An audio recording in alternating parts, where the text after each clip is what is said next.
yun, what's up sa inyo mga boss madam. Bale, day 2 ng pagpapayos natin kay Luna. So kung kakapon, naayos na yung kumbaga binaypass na namin ni Cho Harold yung wirings niya sa may fuel pump punta sa may main relay. So ngayon, dadalhin naman natin siya sa magwa-wiring sadya. Kumbaga, binaypass muna para madala dun sa pagawaan. So okay naman yun, ang bilis ko nga na-start ngayon Pero humina lang yung battery niya, kaya ginamitan natin mga paps ng ganito.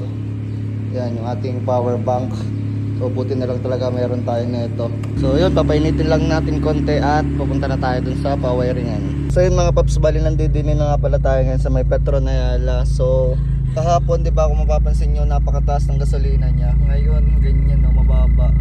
Hindi siya accurate. So magpapagas tayo siguro kahit 500 man lang, kasi baka mamaya kakunti na nga ang gas, ganyan. Hindi kasi natin malaman kasi hindi accurate yung niya, yung fuel gauge niya baba. So papagas muna tayo kahit 500 lang. Pero pag check naman namin sa tangke, mataas-taas pa Natin 500 lang po, Blaze.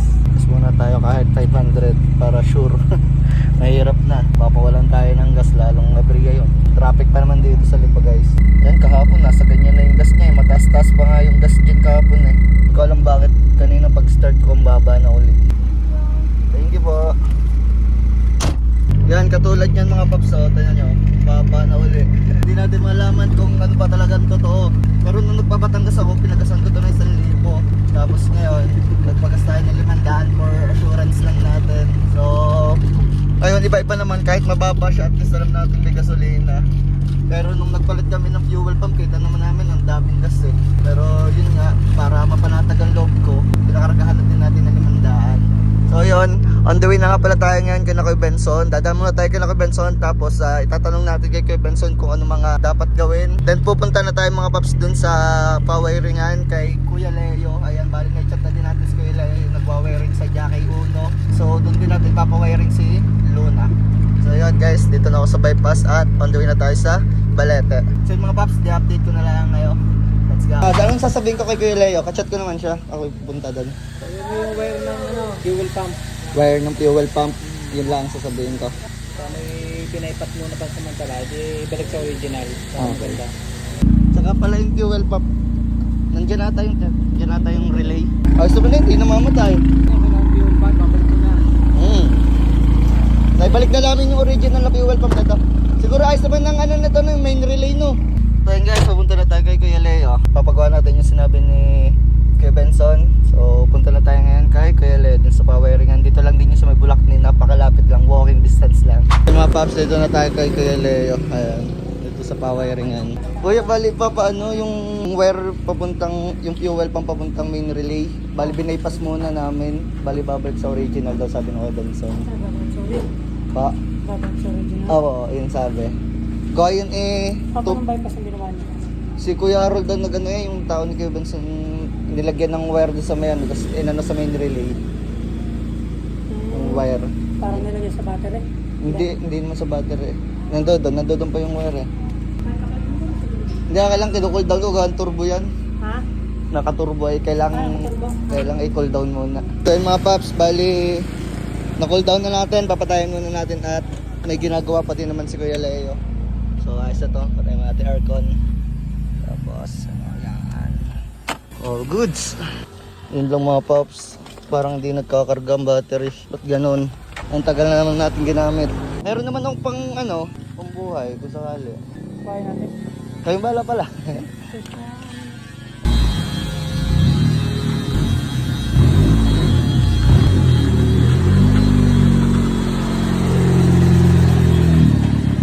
So yung mga paps, bali ginagawa na ni Kuya Leo yung wirings ni Luna. Sine-check na niya.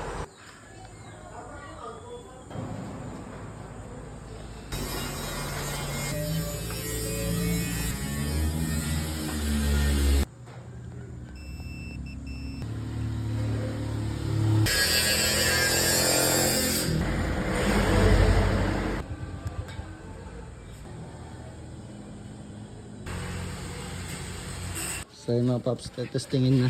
Naka yan, racing clutch kayo. Parang mahina ang battery.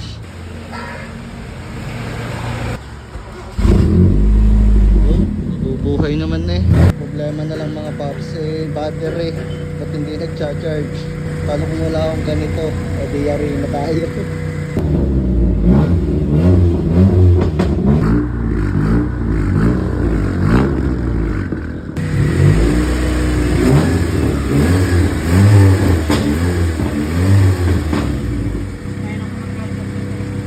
Alternator, may nang kumarka. Paano dapat gawin o wala? Kasi magkakatorse man lang yan pagka Dapat magkakatorse, ari 13. parepa ka ng aircon, nag-guard, pababa. Kaya nyo ayusin yan kuya. Yun, ayusin nyo na din kuya. Isahan na. Yun mga paps, pati alternator daw ay may problema na din. Gawa ng mahinang magkarga. Kasi pag daw nagbuhay tayo ng mga headlight tsaka mga aircon sa pababa daw yun eh. 6 na. Yung papad na. Ano ba dapat yung ganyan? Napatari papanilaw kasi kahit 10 man lang. Ano 10, bali ang battery eh, ano na din, luma na. Narating na natin. Baka Ah, gawa nang hindi nga nakarga ng ayos ng battery. Ang alternative mo Alternative. kaya na lolobo. yun nga. Subukan muna natin ayos. Sige pa kuya, ayusin mo na yung mga ano kuya, mga makikita mong problema sa wirings. Yung mga paps, yung alternator ay nahina na daw pero naayos naman daw yun. Tapos yung battery, hindi ko alam kung ilang years na to. So 2 years lang daw ang inaano ng battery. So sana maayos pa rin para hindi magastusan. So yung mga paps, sa mga gusto nga pala magpagawa dito kay Kuya Leo, ito, shop hours nila, Monday to Saturday, 8 a.m. to 5 p.m. Tapos tuwing Sunday naman, Linggo ay sarado sila. So yun, sa mga papagawa dito, mas maganda agahan nyo. Kasi natulad niya, ang dami nilang ginagawa dito. So yun mga paps, update. Bali, naayos na yung wiring sa may fuel pump papuntang main relay. Naibalik na sa dati kasi nung una ay binaypass lang namin para madala nga dito. Ito yung pinang-bypass namin. So ngayon naman, ipapacheck natin yung alternator kasi nga mahina siyang kumarga.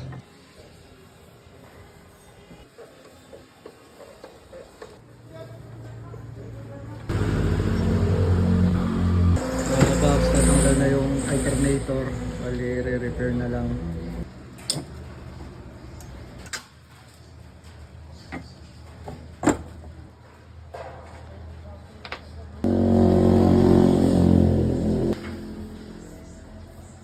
So yung mga paps, kain muna tayo.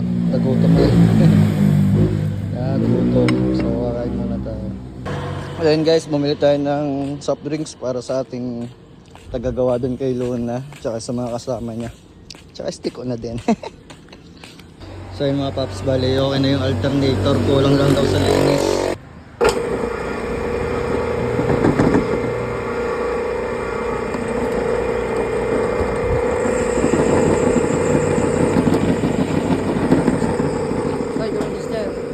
Pinagtulong-tulungan na.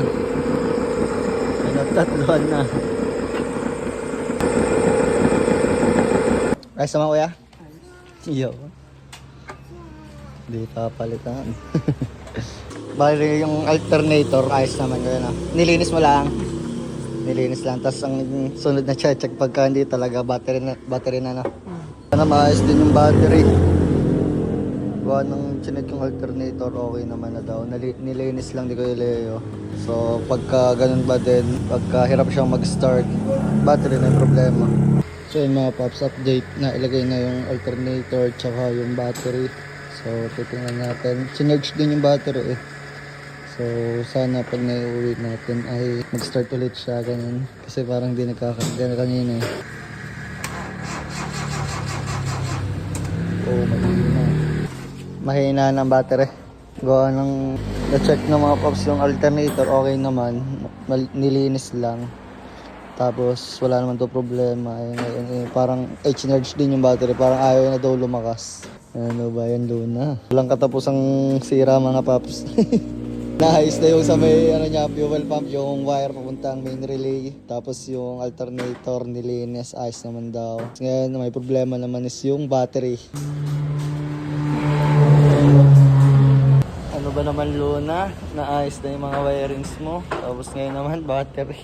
di lagi natin siya i-start sa jumper natin. So, kailangan natin palitan battery, maghanap tayo kahit segundo man ng battery. May mga mura namang battery ngayon. So yun, walang katapusang sira Luna. So mga paps, pag i-start natin, kailangan natin gamitan na ito. Yan, pag nag-green, okay na yan. Yun. Okay Leo, thank you.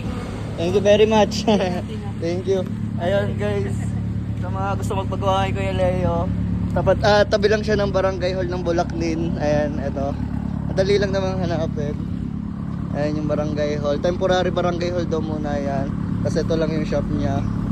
So yun mga paps, dito ko na rin tatapusin itong vlog na to. At yun, maraming salamat sa nanood ng video na to. So paano mga paps, hanggang din na lang muna. Peace out.